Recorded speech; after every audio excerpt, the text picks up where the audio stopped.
Hello everyone, welcome to another video on the Python series of videos by Simplilearn. Today we are going to learn about nested loops in Python. In our previous videos we have seen how for loops and while loops work in Python. In this session you will understand advanced looping techniques using nested loops. Before I begin, make sure to subscribe to the Simplilearn channel and hit the bell icon to never miss an update. In this video you will learn what is a nested loop and see the various types of nested loops in Python. Then, we will look at an example to print patterns using nested loops and understand when to use nested loops in Python. Finally, we will do some examples on the Jupyter Notebook to get well acquainted with using nested loops in Python. So, what is a nested loop? Python programming language allows you to use one loop inside another loop. This is known as a nested loop. It is present inside the body of the outer loop. The inner or outer loop can be a for loop or a while loop. The outer for loop can contain a while loop, or an outer while loop can contain a for loop inside it. In Python nested loops, the outer loop can have more than one inner loop. There is no limitation on the chaining of loops. Now you can see on your screens the basic syntax of writing a nested loop in Python. You have the outer loop, followed by the inner loop and the statements inside the inner loop. And finally, you have the statements of the outer loop. The last three lines consist of the body of the outer loop. Now talking about the various ways of writing nested loops in Python. So with Python you can write a for loop inside another for loop, or you can have a while loop declared inside another while loop. You can see it here. So using Python you can use both for loops and while loops together. The outer loop can be a for loop and the inner loop can be a while loop. You can also write nested loops having a while loop outside and for loop inside. So now that you have learnt about the basics of nested loops, let's look at an example of printing patterns. So in the code here, we have used two for loops to get our right angle triangle containing asterisks or stars. So we have declared row equal to 7, which means we need 7 rows to be printed. You can count it here. These are 7 rows. Hence we have defined it as row equal to 7. Now the outer for loop ensures we have a total of 7 rows. So we have defined a range from 1 to row plus 1, that is 8. Now the inner loop is the total number of columns in each row. So for each iteration of the outer loop, the columns count gets incremented by 1. So for the first iteration of the outer loop, the column count is 1. In the next iteration it is 2, and so on. The inner loop iteration is equal to the count of the columns, and for each iteration in an inner loop we print a star. So for the first iteration, when I value is 0, it will first print a blank. When I value becomes 1, then your j range becomes 1, 1 plus 1, which is 2. So it will print 1 star here followed by a space. When I value becomes 2, your j range becomes 1, 3. So it will print 2 stars. Then again when I value becomes 3, your range becomes 1, 4. So it will print 3 stars. So on and so forth.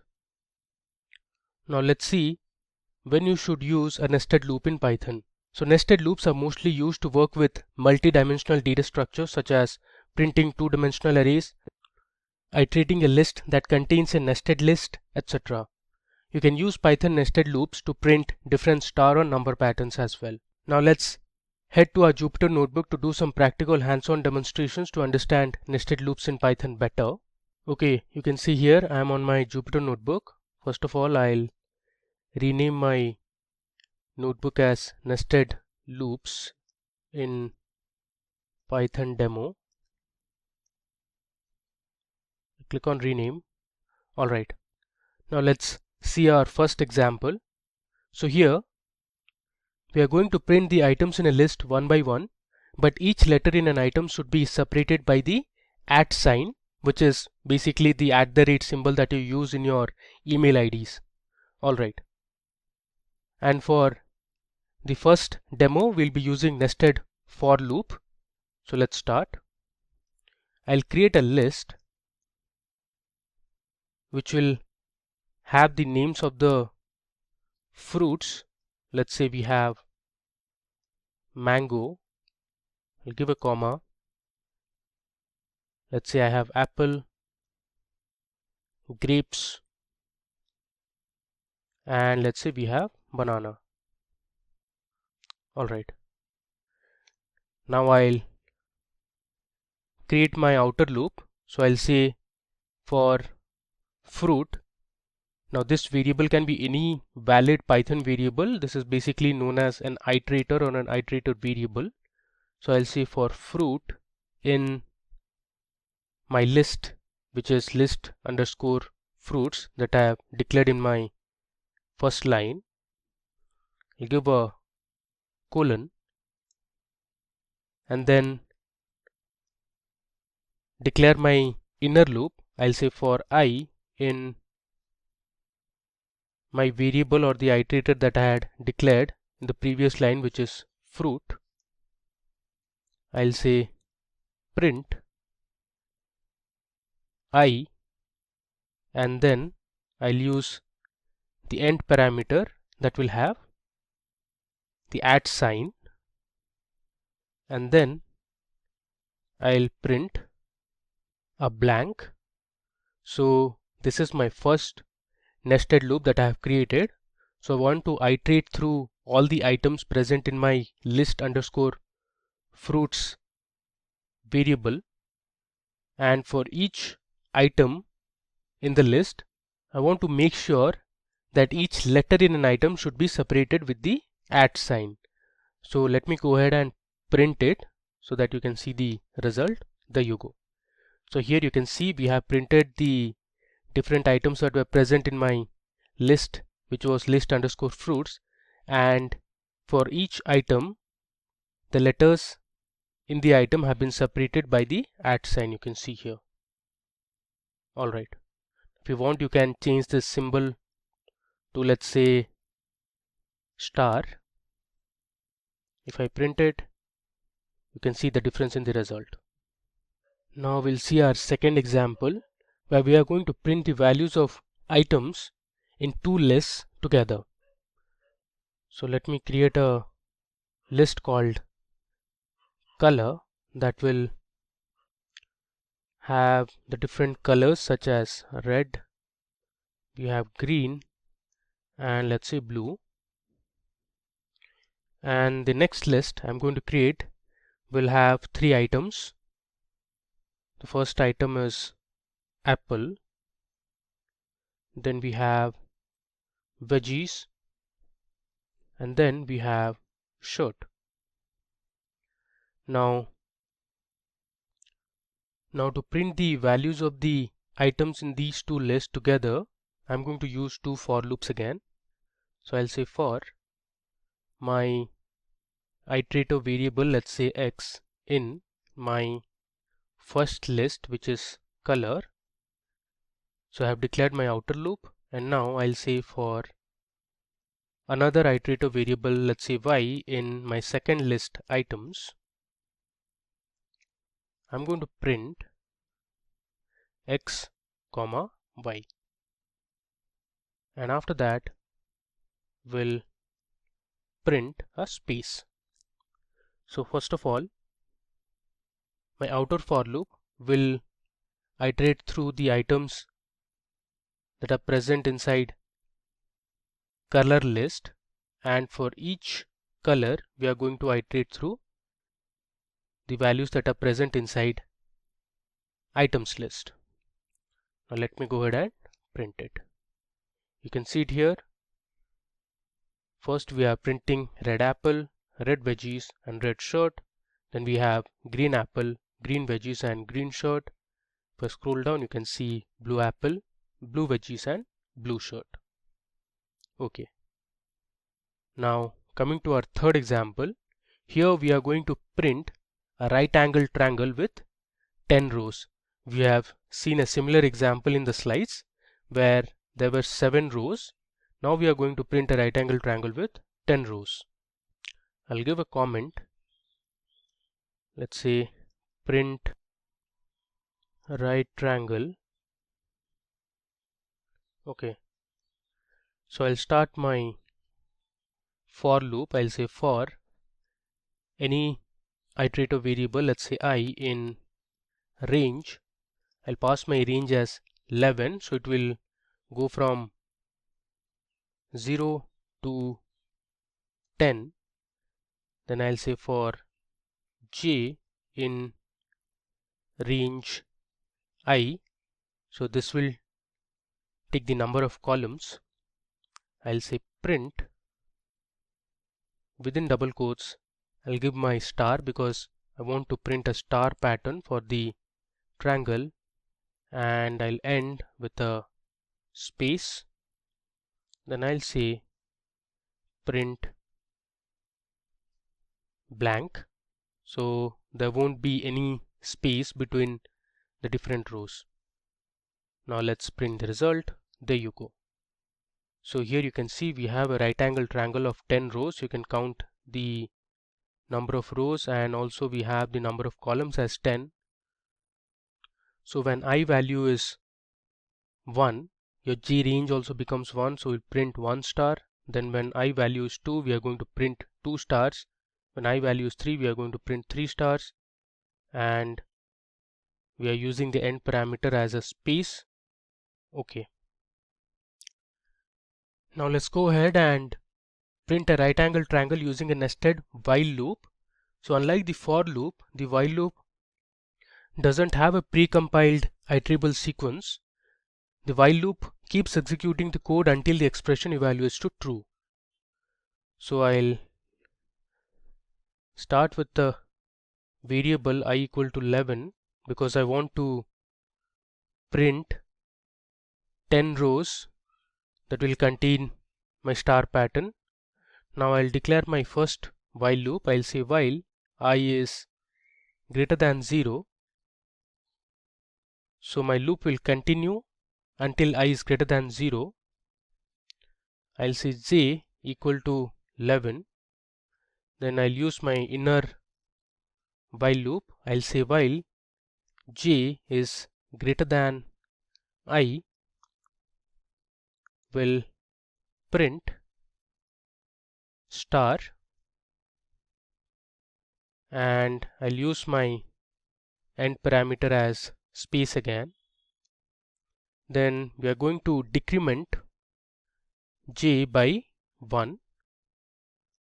I'll come out of the inner while loop and I'll say I equal to I minus 1. So we are also decrementing the first variable I by 1, and now I'll say print. Okay, so let me run this. You can see it here. We have the same pattern printed. Earlier we saw this using 2 for loops, and now we have created the same pattern using 2 while loops. Alright, now moving to our next example where we'll see how to append 2 lists. So first of all, I'm going to declare list 1 and list 2, and we are going to append the elements of both the list into an empty list called result. So I'll give a comment append 2 lists. Okay, so first I'll declare my list 1.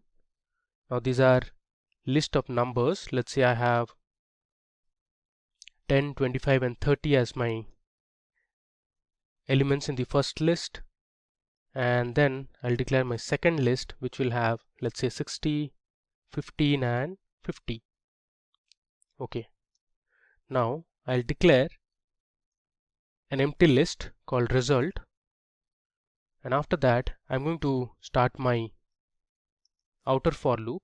I'll say for I in my list 1, then I'll say for j in list 2, I'll say result, which is my empty list that I have declared.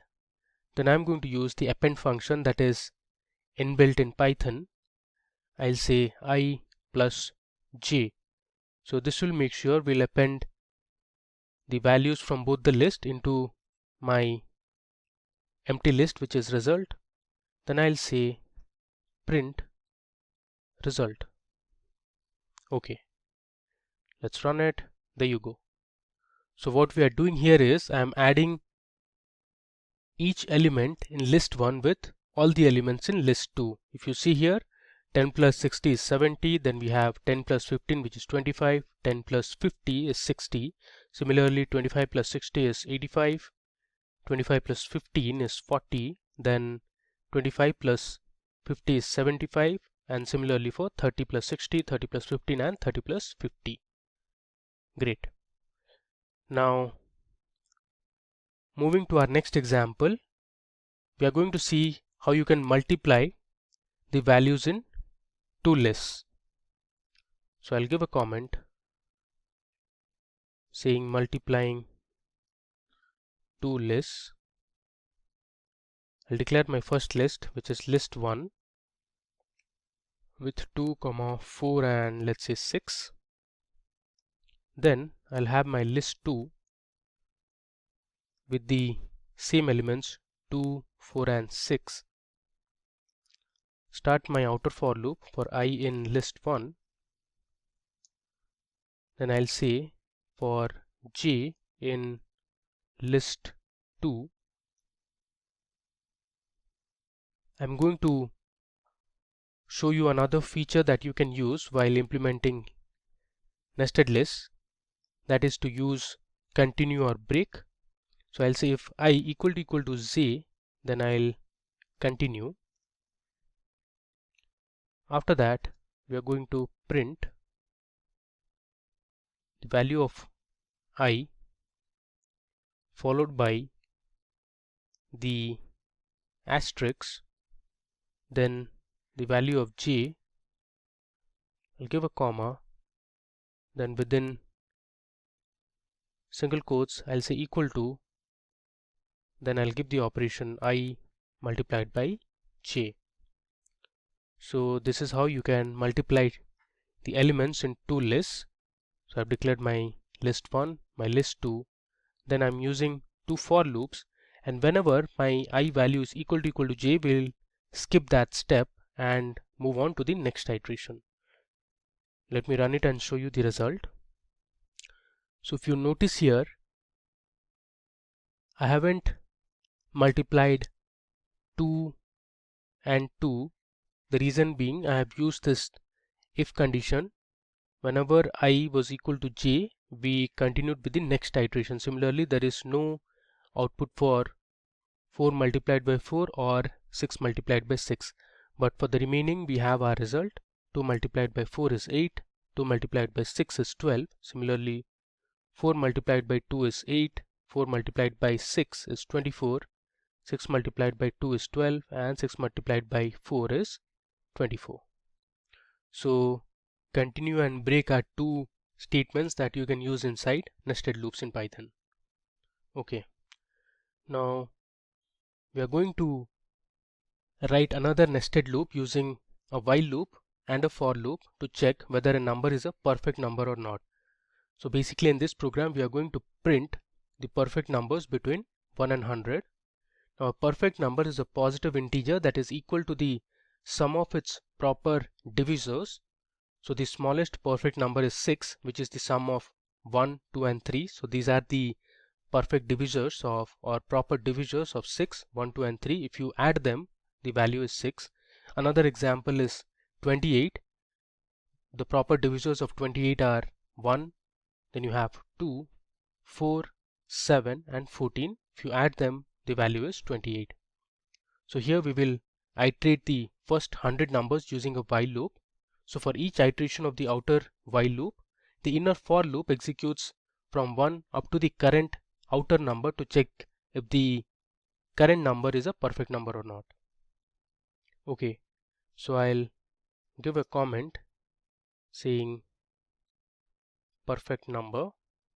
Cool. So I'll first declare a variable called a, which will have a value of 1.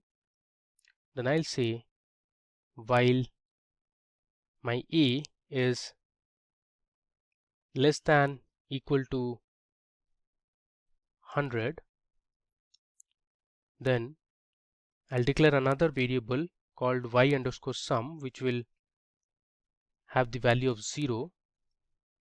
After that, I'll pass in my inner loop, which is the for loop. I'll say for I in range 1 comma a. I'll say if a mod I is equal to 0, then we'll say y underscore sum equal to y underscore sum plus I. Then I'm going to say if my y underscore sum value is equal to my a value, then it's a perfect number. So I'm going to use a print statement saying print perfect number, give a colon, then I'll give a comma and print my variable a. And finally, we are going to increment the value of a to 1. Now let's run it. You can see it here. Between 1 and 100, we have two perfect numbers, as I mentioned earlier, 6 and 28. Okay. Now coming to the final example in our demo on nested loops in Python. Here we are going to print each element in the list 5 times. So I'll first declare my list, let's say fruits, which has apple, then we have orange, and let's say we have kiwi. So I'll say for an iterator fruit in fruits, I'll declare a variable called count and initialize it to 0. Then I'm going to use a while loop saying while count is less than 6, since I want to print the items in the list 5 times. Then I'll say print fruit, and I'll use my end parameter as a space. Then we are going to increment count by 1, and finally I'll print it. Let's run it. You can see it here. I printed each element in my list fruits 5 times. You can see it here. Alright, so that brings us to the end of this video tutorial on nested loops in Python. I hope it was useful and informative. If you have any queries, please feel free to put them in the comment section of the video. Thank you for watching and keep learning. Hi there, if you like this video, subscribe to the Simplilearn YouTube channel and click here to watch similar videos. To nerd up and get certified, click here.